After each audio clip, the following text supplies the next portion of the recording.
நீண்ட காலமாக பார்க்க வேண்டும் என்று எங்கி தவித்த ஒரு இடத்துக்கு இப்பொழுது வந்திருக்கிறேன். இந்த இடத்தை இப்பொழுது உங்களுக்கு நான் காண்பிக்க இருக்கிறேன். இது இப்படியும் இருக்கலாமா என்று நான் அதிசயிச்ச ஒரு இடம். இந்த இடத்திற்கு வருவதற்காக நீண்ட காலமாக நான் காத்திருந்தேன். வாருங்கள், இந்த நிகழ்ச்சியில் இந்த இடத்தை பார்க்கலாம்.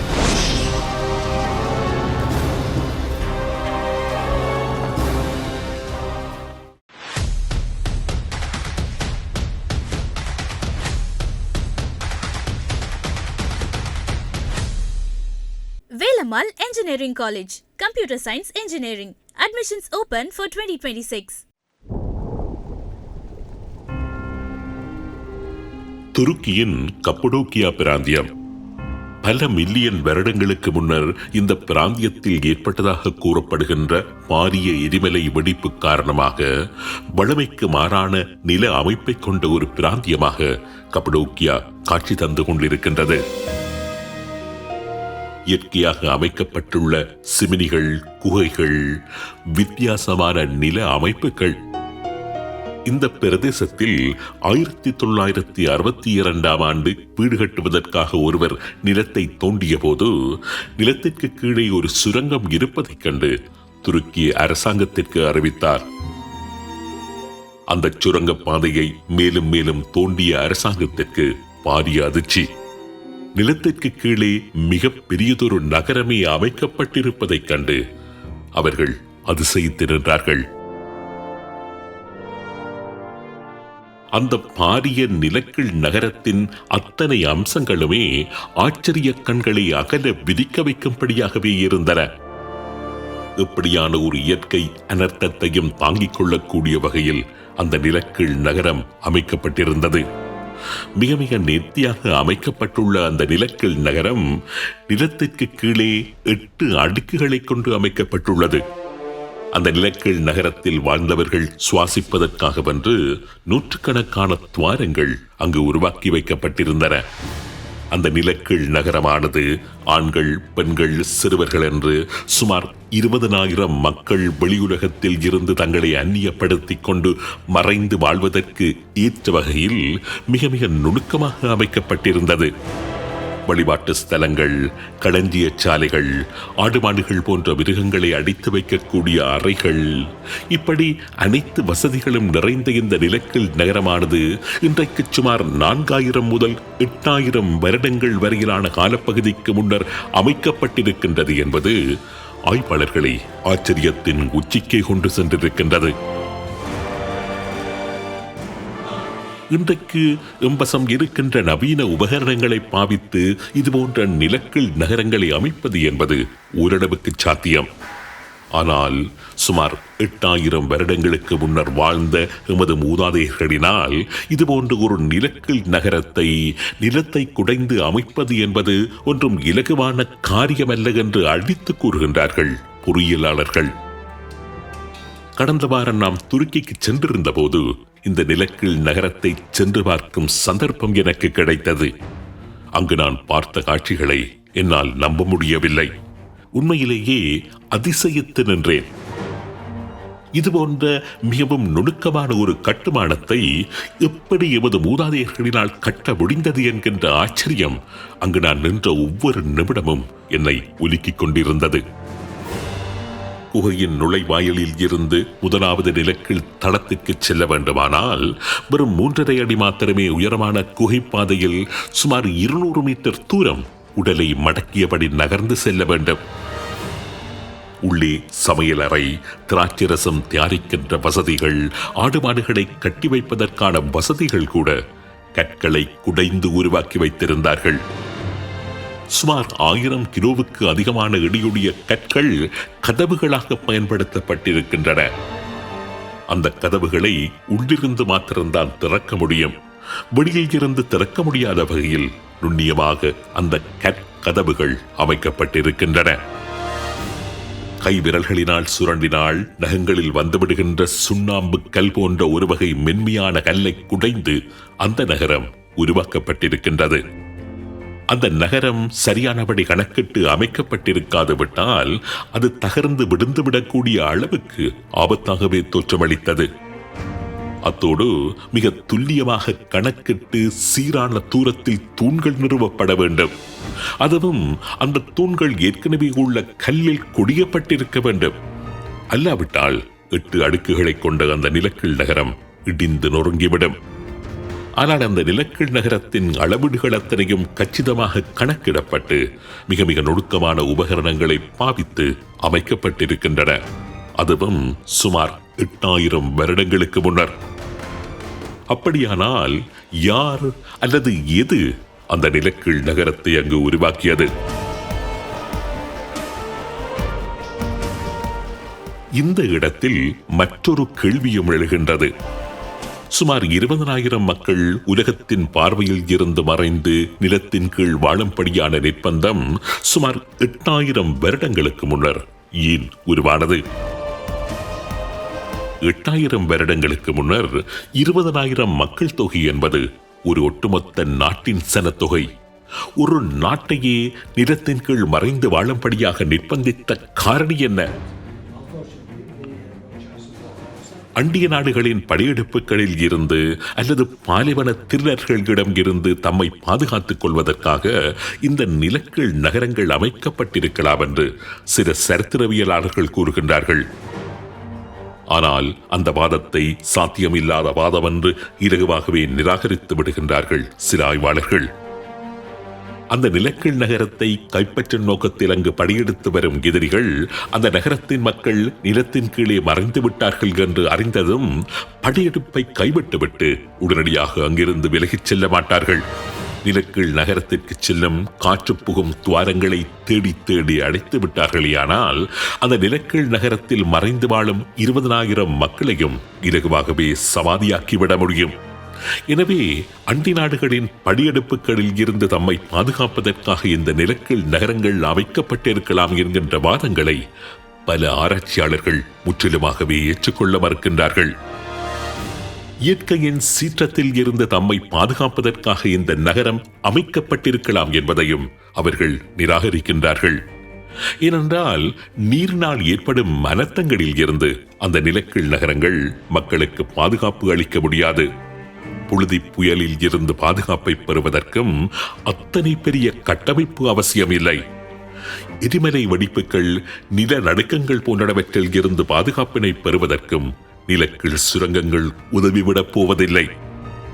ஐசேஜ் காலத்தில் மக்கள் தங்களை பாதுகாப்பதற்காக இதுபோன்ற நகரங்களை அமைத்தார்களா என்றால் ஐசேஜ் காலம் முடிவடைந்து பல 1000 வருடங்களுக்கு பின்னர்தான் இந்த நிலக்கீழ் நகரம் அமைக்கப்பட்டிருக்கின்றது. எனவே அதுவும் சாத்தியமில்லை. அப்படியானால் என்ன காரணத்திற்காக இந்த நிலக்கீழ் நகரம் அமைக்கப்பட்டது? அதுவும் சுமார் 8000 வருடங்களுக்கு முன்னர். இந்த கேள்விக்கு விண்வெளி கோட்பாட்டாளர்கள் வழங்குகின்ற பதில் விசித்திரமானது, கொஞ்சம் சுவாரஸ்யமானதும் கூட. அவர்கள் கூறுகின்ற வித்தியாசமான அந்த சாத்தியத்தை மிகவும் கவனமாக கேட்டால் மாத்திரம்தான் உங்களால் புரிந்து கொள்ளக்கூடியதாக இருக்கும். விண்வெளி கோட்பாட்டாளர்கள் முன்வைக்கின்ற கணிப்பு இதுதான். இந்த நிலக்கீழ் நகரங்கள் 8000 ஆண்டுகளை விட பல 1000 ஆண்டுகளுக்கு முன்னர் அமைக்கப்பட்டிருக்கலாம். அந்த காலகட்டத்தில் இந்த பிராந்தியத்தில் வாழ்ந்து வந்த மக்கள் ஜோரோஆஸ்ட்ரியன்ஸ் என்கின்ற மிக பழமையான மத வழிபாட்டு முறையை பின்பற்றி வந்தவர்கள். இந்து மதத்திற்கும் யூத மதத்திற்கும் முந்தைய மதம் என்று இவர்களது மதம் வரலாற்றில் பதியப்பட்டுள்ளது. ஜோரோஆஸ்ட்ரியன்ஸ் என்கின்ற இந்த பழமையான மதத்தின் கடவுளின் பெயர் அஹுரா மஸ்டா. அவர்களை பொறுத்தவரையில் இவர்தான் அனைத்தையும் படைத்தவர். படைப்பின் கடவுள் என்று கூறி அவர்கள் இந்த அஹுரா மஸ்டாவை வழிபட்டு வந்தார்கள். அழிவில் இருந்து அந்த மக்களை காப்பவரும் அந்த கடவுள்தான்.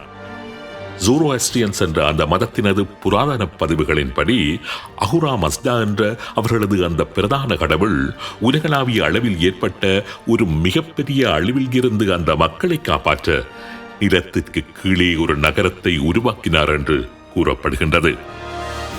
ஜோரோஆஸ்ட்ரியன்ஸின் புராதன பதிவுகளின்படி வானத்தில் இருந்து வந்த ஒரு ஆபத்தில் இருந்து தனது படைப்புகளை காப்பாற்றுவதற்காக அஹூரா மஸ்டா என்ற வானத்தின் கடவுள் நிலத்தின் கீழே ஒரு நகரத்தை அமைத்து அந்த மக்களை பாதுகாத்தார் என்று கூறப்படுகின்றது. பல ஆயிரம் வருடங்களாக வாய்வழியாகவும் பதிவுகளின் ஊடாகவும் கூறப்பட்டு வந்த இந்த கதையை 1963 ஆண்டு துருக்கியில் இந்த நிலக்கீழ் நகரம் கண்டுபிடிக்கப்படும் வரைக்கும் யாருமே பெரிதாக எடுத்துக் கொள்ளவில்லை. இந்த நகரம் கண்டுபிடிக்கப்பட்டதன் பின்னர்தான் ஜோரோஆஸ்ட்ரியன்ஸின் புராதன பதிவுகளையும் அஹூரா மஸ்டா என்ற அவர்களது பிரதான கடவுள் பற்றியும் தேடி தேடி ஆராய ஆரம்பித்தார்கள் ஆய்வாளர்கள்.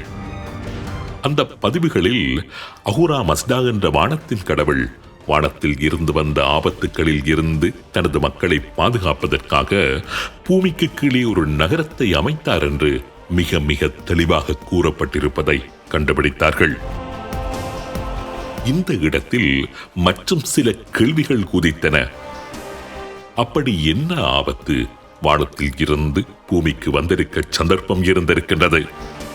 மக்களை காப்பாற்றியதாக கூறப்படுகின்ற அந்த அஹூரா மஸ்டா என்பவர் யார்? அவர் எதற்காக அத்தனை சிரத்தை எடுத்து அந்த மக்களை காப்பாற்றினார்?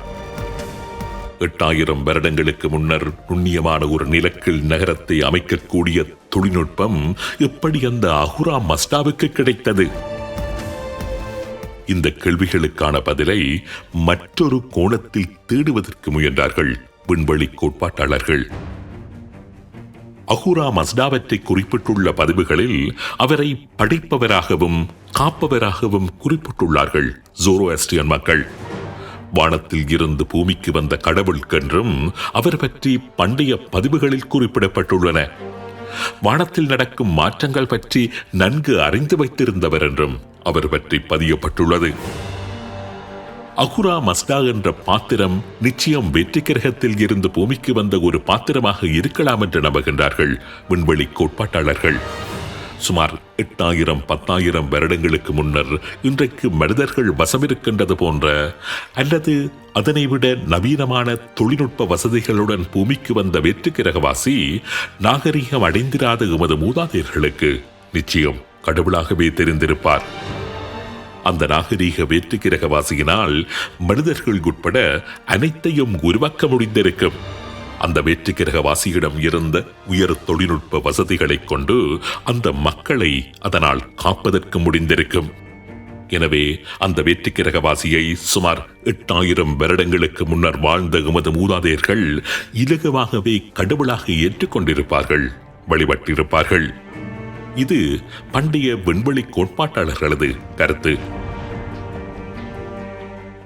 சரி, அப்படியானால் இதற்காக அந்த வெற்றி கிரகவாசி அல்லது அஹூரா மஸ்டா என்ற அந்த கடவுள் இலக்கீழ் நகரங்களை பூமியில் அமைத்திருக்க வேண்டும். இந்த கேள்விக்கான பதிலையும் ஜோரோஆஸ்ட்ரியன்ஸ் என்ற அந்த மக்களின் பண்டைய பதிவுகளில் இருந்து கண்டுபிடித்தார்கள் விண்வெளி கோட்பாட்டாளர்கள். அஹூரா மஸ்டா என்ற வானத்தின் கடவுள் அடிக்கடி ரதங்களில் ஏறி வானத்திற்கு சென்று யுத்தங்கள் செய்ததாகவும் அழிவின் தூதர்களுடன் சண்டையிட்டு அவர்களை அழித்து வந்ததாகவும் ஜோரோஆஸ்ட்ரியன்ஸின் புனிதமான பதிவுகள் தெரிவிக்கின்றன. பூமியை அல்லது பூமியில் இருந்த வளங்களை கையகப்படுத்தும் நோக்கத்தோடு வெற்றி கிரகவாசிகளின் 2 தரப்புகளுக்கிடையே நடைபெற்ற யுத்தமாக அதனை அடையாளப்படுத்துகின்றார்கள் ஆய்வாளர்கள். வானத்தில் யுத்தங்கள் நடைபெற்றதாக பல பண்டைய பதிவுகளில் காணப்படுகின்றன. நமக்கு நன்கு பரிச்சயமான மகாபாரதமாக இருக்கலாம், ராமாயணமாக இருக்கலாம், மாயன்களின் பதிவுகளாக இருக்கலாம், பாபிலோனியர்களின் பதிவுகள், எகிப்தியர்களின் பதிவுகள், இப்படி பூமியின் பல பாகங்களிலும் வாழ்ந்த பண்டைய மனிதர்களின் பதிவுகளில் வானத்தில் யுத்தங்கள் நடைபெற்றதாக கூறப்பட்டிருக்கின்றன. எனவே அந்த காலகட்டத்தில் பூமியை அண்டிய வான்வெளியில் வெற்றி கிரகவாசிகளின் 2 தரப்பினருக்கிடையில் யுத்தம் நடைபெற்றிருப்பதற்கான சாத்தியம் இருந்ததாக கூறுகின்றார்கள் ஆய்வாளர்கள். பூமியின் மேற்பரப்பை அண்டிய வானத்தில் யுத்தங்கள் நடைபெற்றிருந்தால் நிச்சயம் பூமியும் அதன் குடிகளும் பாதிக்கப்பட்டே ஆவார்கள். அந்த ஆபத்தில் இருந்து பூமியில் தனது ஆளுகைக்குட்பட்ட மனிதர்களை காப்பாற்ற வேண்டியது பூமியை தனது ஆளுகையின் கீழ் வைத்திருந்த வெற்றி கிரகவாசியின் பொறுப்பு. அந்த பொறுப்பின் அடிப்படையில் உருவாக்கப்பட்டதுதான் கப்படோக்கியாவில் உள்ள இந்த நிலக்கீழ் நகரம் என்று கூறுகின்றார்கள் விண்வெளி கோட்பாட்டாளர்கள். வானத்தில் நடைபெறுகின்ற யுத்தங்களின் எச்சங்கள் நிச்சயம் பூமியில் வந்து விழுவதற்கான சாத்தியங்கள் இருக்கின்றன. அவற்றில் இருந்து தமது மக்களை காத்துக்கொள்ள குன்றுகளின் கீழே பாதுகாப்பாக அமைக்கப்பட்டுள்ள இந்த நிலக்கீழ் நகரங்கள் சிறந்த அண்டர் கிரவுண்ட் பங்கர்ஸாக செயற்பட்டிருக்கும் என்பதில் சந்தேகம் இல்லை. வானத்தில் இருந்து தாக்குதல் நடத்தும் நோக்கத்தில் மிக தாழ்வாக நகர்ந்து வரும் விண்கலங்களினால் நிலக்கீழ் நகரங்களையோ அல்லது அந்த நிலக்கீழ் நகரங்களுக்கு வென்டிலேஷனை ஏற்படுத்த பயன்படுத்தப்பட்ட துவாரங்களையோ இலகுவாக கண்டுபிடிக்க முடியாது. எனவே வெற்றிக்கிரகவாசிகளின் தாக்குதலில் இருந்து ஜூரோஸ்ட்ரியன்ஸின மக்களை பாதுகாப்பதற்காக அமைக்கப்பட்ட நிலக்கீழ் பங்கர்கள் தான் இந்த நிலக்கீழ் நகரங்கள் என்று உறுதியாக கூறுகின்றார்கள் விண்வெளி கோட்பாட்டாளர்கள். இந்த இடத்தில் மற்றொரு கேள்வியும் எழுகின்றது. பண்டைய காலத்தில் வெற்றிக்கிரகவாசிகளிடம் இருந்து மனிதர்கள் தங்களை காப்பாற்றிக் கொள்வதற்காக நிலக்கீழ் நகரங்களை அமைத்துக் கொண்டார்கள் என்பது உண்மையானால், அந்த காலகட்டத்தில் பூமியில் வாழ்ந்து வந்த மற்றைய இன மக்களும் அப்படியான நிலக்கீழ் பங்கர்களை அமைத்துக் கொள்வதற்கு சந்தர்ப்பம் இருந்திருக்கின்றது. பூமியில் வேறு எங்காவது கப்படோக்கியாவில் கண்டுபிடிக்கப்பட்ட நிலக்கீழ் நகரங்கள் போன்ற பங்கர்கள் இருக்கின்றனவா? அப்படியான நிலக்கீழ் நகரங்கள் பூமியில் எங்காவது கண்டுபிடிக்கப்பட்டிருக்கின்றனவா? நிறையவே இருக்கின்றன என்கின்றார்கள் புவியியலாளர்கள். துருக்கியில் மாத்திரம் 2க்கும் மேற்பட்ட அடுக்குகளை கொண்ட சுமார் 200 நிலக்கீழ் நகரங்கள் இதுவரை கண்டுபிடிக்கப்பட்டுள்ளன. ஈரானில் இன்று யுரேனியம் மறைத்து வைக்கப்பட்டுள்ளதாக கூறப்படுகின்ற இஸ்பஹான் பிராந்தியத்தில் நுஸ்பஹாட் என்ற இடத்தில் நிலமட்டத்திற்கு கீழே சுமார் 18 மீட்டர் ஆழத்தில் 2.5 மைல் நீளமான 3 அடுக்கு நிலக்கீழ் நகரம் சில வருடங்களுக்கு முன்னர் கண்டுபிடிக்கப்பட்டிருந்தது. ஜோர்தானின் பெட்டரா என்ற இடத்தில் மலைகளின் கீழே பல ஆயிரம் வருடங்களுக்கு முன்னர் அமைக்கப்பட்ட நிலக்கீழ் நகரம் ஒன்று கண்டுபிடிக்கப்பட்டுள்ளது. குவாட்டமாலாவில் சுமார் 80 கிலோமீட்டர் நீளமான நிலக்கீழ் நகரம் ஒன்று சில வருடங்களுக்கு முன்னர் கண்டுபிடிக்கப்பட்டது. அதேபோன்று எகிப்தில், சீனாவில், போலந்தில், பிரான்சில், எத்தியோப்பியாவில் என்று பல நிலக்கீழ் நகரங்கள் கண்டுபிடிக்கப்பட்டிருக்கின்றன. பல ஆயிரம் வருடங்களுக்கு முன்னர் யாருக்கோ அல்லது இதற்கோ பயந்து யாரிடமோ அல்லது எதுவிடமோ இருந்து தம்மை பாதுகாத்துக் கொள்வதற்காக யாரிடமோ அல்லது இதுவிடமோ இருந்து உதவிகளை பெற்று எமது மூதாதையர்கள் நிலக்கீழ் நகரங்களை அமைத்து நீண்ட காலம் அல்லது அடிக்கடி மறைந்து வாழ்ந்ததற்கான ஏராளமான ஆதாரங்கள் பூமியின் பல பாகங்களிலும் நிறைந்து கிடக்கின்றன என்று கூறும் விண்வெளி கோட்பாட்டாளர்கள் துருக்கியின் கப்படோக்கியாவில் காணப்படுகின்ற நிலக்கீழ் நகரமும் அதில் ஒன்றுதான் என்று வாதிடுகின்றார்கள்.